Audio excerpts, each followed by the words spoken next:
Hey guys, so welcome back. Last time we left off by creating a basic template for a campaign contract. So today we are going to add some functionality that we are actually going to use when we create a front end for this application. Alright, so the functionality that we are going to build today is actually going to be modifying the target, setting the campaign as active and inactive, and then obviously handling the contribute button so that one can come to our campaign and contribute some amount, and obviously keeping track of the campaign balance. Alright, so let's just get straight to the point and let's get started. So the first thing that we are going to do is actually set the campaign as active or inactive. Alright, because it is very easy to do because we only need to change one boolean variable. Alright, so let's create a new function in order to set this campaign as active or inactive. So I have created a function called switch campaign active status. Alright, and it's going to be public so that it's going to be accessible once the contract gets deployed, and it's going to be restricted. Alright, so if you guys recall in the previous video, we actually created a function modifier called restricted. Alright, so this actually restricts the function so that only the manager of this contract can actually call this function. Alright, because we want this function to be only accessible by the admin of the contract. Alright, because we don't want any other user to come to the campaign and simply deactivate the campaign. So once we have defined this function, we are actually going to change the value of campaign active status, whether it's true or false. Alright, so if the campaign active status is true, we are simply going to set it as false. And if it is false, then we are going to set it as true. Alright, and the initial value that we actually gave to this campaign active status variable is actually true. So the first time when you deploy this campaign, the campaign is actually going to be active. And whenever in the future our admin wants to deactivate his campaign, so he can just simply come on to this function, click the button, and actually deactivate the campaign. And if the campaign is deactivated, he can simply call this function again in order to activate this campaign. Alright, so we don't need to create two separate functions to just activate and deactivate a campaign. We can handle both these functionalities in one single function. So now let's create a new function to modify the target of this campaign. So we are actually going to create a new function called modified target. Alright, and it's going to accept an integer value which I have defined as new target, and it's going to be UN256, that is integer, which is actually going to be the new value of the target which we are going to set once this function is called. Alright, and obviously this function is also going to be public so that it's accessible once the contract gets deployed.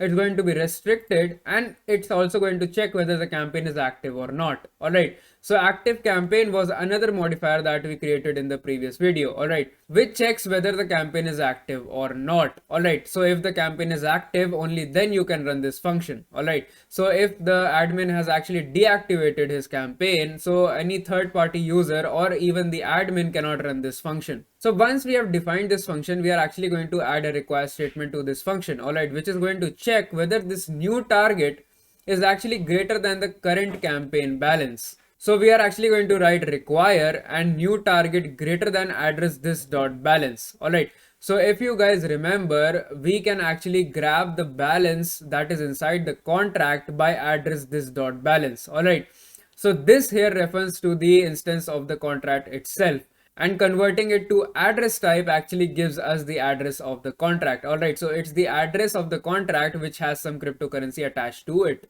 So once the user actually contributes to our campaign, that amount is actually going to be stored, or it's going to get credited inside the wallet of the contract itself. Alright, not the admin of the contract. So all of the campaign balance is actually going to be stored inside the wallet of the contract. Alright, so we are actually going to access the address of the contract, and then we are going to chain dot balance function over it in order to get the balance of that wallet of that specific address. And we are actually going to check if the new target is greater than the balance. Alright, because we don't want our admin or anybody to modify the target of the campaign lower than the current balance, because then he or she could automatically achieve their target. And if all our requirements are fulfilled, then we are simply going to update our campaign target variable. Alright, so we are going to write campaign underscore target, which is equals to new target, and this is the global variable that we defined in the previous video. Alright, so now that we have handled some basic functionality, now let's add a contribute function to this contract so that our users can actually contribute to this campaign. Alright, so now we are actually going to add a contribute function. Alright, so we are actually going to create function contribute, it's going to be public, and it's going to be payable. All right, because now we are actually going to contribute some cryptocurrency. All right, we are actually transacting some actual cryptocurrency. So this function has to be payable. All right. And obviously we are going to modify this function as active campaigns so that this function only runs when the campaign is active.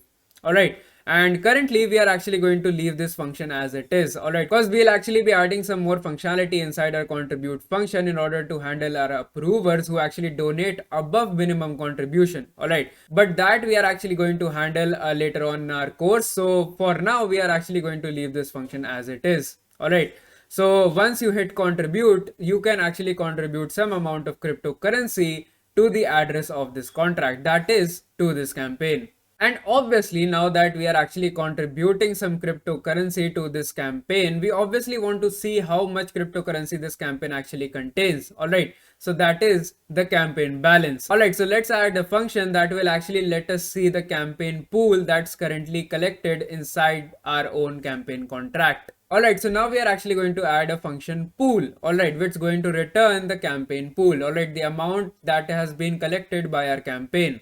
Alright, so it's going to be public, it's going to be view, because it's actually not modifying any data inside of our smart contract, it's just simply returning some value from our smart contract. Alright, so we are just simply reading some data of our smart contract. So this function is defined as view. Alright. And obviously this is going to return the balance of the contract. All right, so it's actually going to return a value in integer. So it's going to return UN 256. And then obviously inside our function, we are just going to simply write return address this dot balance, which is going to return the balance of the contract address. Alright, so now that we have added 4 new functionalities to our contract, why not deploy it onto the local blockchain of Remix and test these out? So now I'm here inside my deploy and run transactions tab, and obviously I have selected a random account from all the accounts that are actually provided by the Remix local blockchain. And I have actually selected my campaign.sol, and then obviously we are going to deploy this contract, but we also need to define all the constructor parameters. All right, so let's hit the drop down in the deploy button, and it's going to show all the constructor variables or constructor parameters that we defined for this campaign contract. All right, so let's fill these out so that we can actually deploy our new campaign. Alright, so I have filled out all the parameters that are required by our constructor. Alright, so the minimum contribution I've given it as 2. Alright, now the thing is that if you define it as 2, it's not actually going to be 2 ether. Alright, the default value that's accepted by all the contracts is actually in way. Alright, so this is going to be 2 into 10 to the power minus 18 ether. Alright, so just for visual purposes, I've just given it as 2 way so that it's easier for our eyes to see that, alright, the minimum contribution is 2. Alright, but once we are actually going to deploy this contract, we have to handle this thing in our front end. Alright, so we need to convert our values in way. Alright, so in the input field, that is in our contribute button in here, when we are going to give a 0.1 ether, we actually need to convert that in way before calling the function of our deployed contract. Alright. And then obviously we are going to fill out all the rest of the parameters of our constructor. Alright, so the creator is actually going to be my address. So you can actually go ahead and copy your address from here and paste it in here. So this is going to be the admin of your contract, because obviously this address is deploying the contract. So this has to be the admin of the contract itself. Alright. And then you can give a temporary title. I've given it as test, a temporary description that I've given it as testing. And you can give it a target. So I have given the target as 5 way. All right. And the URL also you can temporarily give it as random URL. All right. And once you have filled out all the constructor parameters, you can hit transact, and this will deploy your contract campaign to the local Remix blockchain. So once your contract is deployed, you can actually see the deployed campaign down below in your deployed contracts. All right. And you can obviously see all the various functions that we defined in our contract. All right. So we can see the campaign active status, which returns the value true. So our campaign is currently active. We can also see who the manager of the campaign is. We can also see what the minimum contribution is.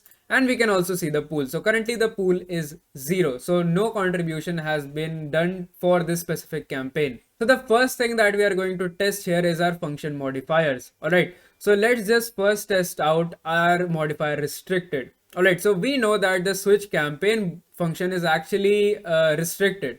Alright, so let's go ahead, and in the accounts I'm actually going to change my account. Alright, so it's going to be a different account. So this is not going to be the admin of the contract.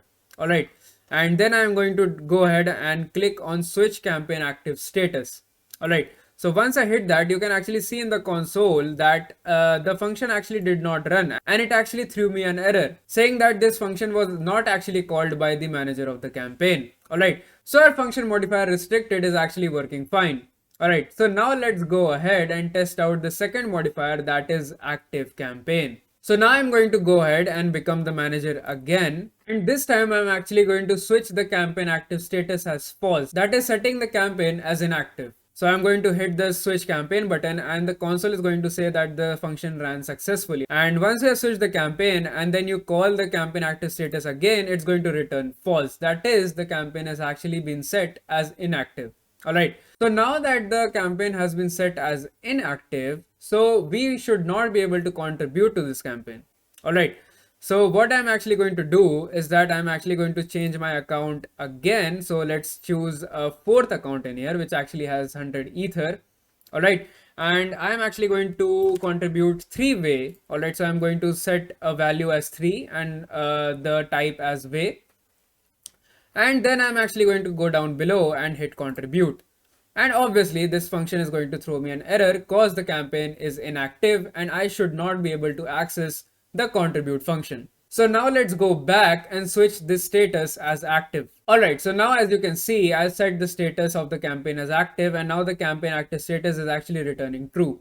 Alright, so now let's switch our accounts again and actually contribute to this campaign. So I'm going to again set the value as 3-way, and then I'm going to hit contribute. So as you can see above that the balance of the contract actually changed, and as you can see this is 3 into 10 to the power minus 18 ether. Alright, so we actually contributed 3-way, and now that we have actually contributed some value to this campaign, now when you hit the pool button, that is called the pool function, it's actually going to return the value as 3-way, and obviously all the return values are also in way. Alright, so you also need to handle this specifically in your front end. Alright, so the values actually need to go inside the function calls as way, and they also get returned as way once you call the function. Alright, so you need to handle these values once you handle cryptocurrencies on your front end. So you actually need to convert ether to way and way to ether. Alright, so now let's switch our accounts again and actually contribute some ether that's going to help us reach our target. So this time I'm actually contributing 5-way. So once I contribute, our grand total is going to be 8-way. Alright, and we are actually going to cross our actual campaign target. Alright, so let's hit contribute, let's hit pool again, and now we are going to get a returned value as 8-way. And obviously now we have reached the campaign target, or actually exceeded the campaign target. So what now the admin wants is actually either deactivate the campaign or modify the target of the campaign. Alright, and this is why we actually set the value of the new target to be greater than the campaign balance. Alright, because if we actually set the new target to be greater than the current target, so what happens is that the balance could be actually exceeded. So in our case that is 8 and the current target is 5. And if actually the admin sets the new target as 6, it would get allowed to be changed as 6. But currently also we are exceeding the campaign target. Alright, so the new target needs to be greater than the current amount that is inside the contract balance. Alright, so now let's go ahead and modify the target. Alright, so now let's actually give it a value that's lower than the current target. So the current target is actually 5. So let's give it as 4 and hit modify target. So obviously it's not going to let us do that. Alright, now let's actually give it a number greater than the current target. Alright, so that's going to be, let's say 6. Alright, and hit modify. Obviously it's not going to let us modify the target greater than the current target. Alright, but now if we give it a number that is greater than the current balance that is inside our contract, that is say 10, and now hit modify target, it's also not going to let us do that because I actually did not change the address to be the admin of the contract. And as we recall, modify target can only be called by the admin of the contract. Alright, so I'm going to switch back as admin. and hit modify target again, and now it's going to let me modify the target. All right. So our new target is actually 10. All right. So all the functionalities that we actually added to our contract are working with flying colors. All right. So now we are going to go ahead and handle some approvers and create some withdrawal requests. All right. But all that we are actually going to do in our further videos. So until then, keep chilling at the CodeCove.